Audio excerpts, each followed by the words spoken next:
How to Protect Your Heart and Mind. Introduction. In a world that constantly pulls you in 100 directions, it's easy to lose yourself. We give our energy freely, trust too quickly, and forget to protect the most sacred parts of ourselves, our heart and our mind. But what if the peace you seek doesn't come from fixing the world, but from healing yourself? This video is a story, not just of one man's journey, but a reflection of your own. A quiet reminder that you don't need to become hard, you just need to become wise. 1. Once upon a time, in a busy city filled with noise, ambition, and endless comparisons, lived a man named Ian.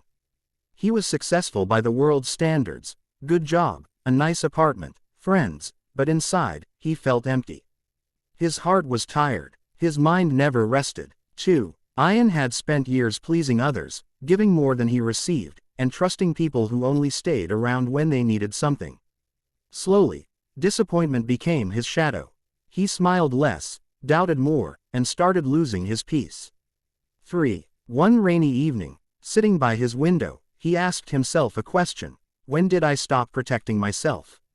That moment became the beginning of a journey, not one of running away, but of returning to himself. 4. Protecting your heart doesn't mean closing it. It means being wise about who you open it to. Ian learned that boundaries aren't walls, they're filters. He began to choose quality over quantity in relationships. 5. He stopped over-explaining. The people who truly care don't need justification. And those who don't care will never understand, no matter how much you explain. Silence became his new strength. 6. To protect your mind, Ian realized, you must control what you feed it. He unfollowed toxic accounts, reduced his screen time, and replaced noise with meaningful books and quiet reflection. He gave his brain space to breathe. 7. Every morning, instead of rushing, he sat still for 10 minutes. He did nothing, just breathed. In that stillness, he found clarity. His thoughts stopped racing, and his heart felt lighter. 8. Pain had made him reactive, but healing made him responsive. He no longer answered every insult or reacted to every betrayal. He learned that not everything deserves your energy. 9. People came and went. Ian didn't chase. The ones who left made space for those who belonged. Protecting your heart means understanding that not everyone deserves a seat at your table. 10. He stopped seeking closure from others. Some people are not capable of giving it. Instead, he gave himself closure by choosing peace over resentment. 11. He realized that strength isn't loud. It's silent endurance. It's walking away when your love isn't valued. It's choosing peace even when revenge feels justified. 12. Ian also learned to forgive, but not to reconnect. Forgiveness was for him, not them. It was a release of bitterness, not a renewal of trust. 13. He guarded his dreams like treasures. No more sharing goals with people who only laugh or doubt. He understood that energy is sacred, and not everyone is meant to hear your vision. 14. Every night, he wrote down 3 things he was grateful for. That habit rewired his brain. He began to see beauty again, in small things: the smell of coffee, the sound of rain, the warmth of solitude. 15. Protecting your heart and mind doesn't make you cold, it makes you whole. It teaches you that love without respect is not love, and peace is more valuable than approval.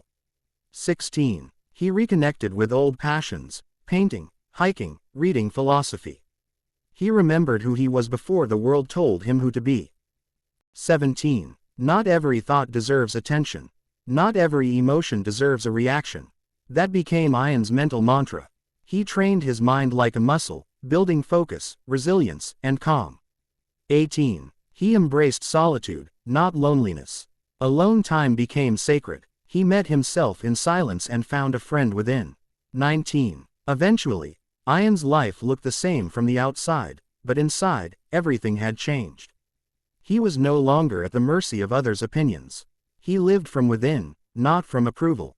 20. And so, dear listener, if your heart feels tired, and your mind feels heavy, pause.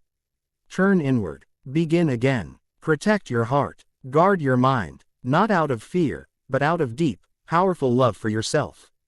Conclusion. Protecting your heart and mind isn't weakness, it's self-respect. When you learn to let go of what drains you and embrace what strengthens you, everything begins to shift. Your thoughts become clearer, your emotions feel safer, and your soul begins to breathe again.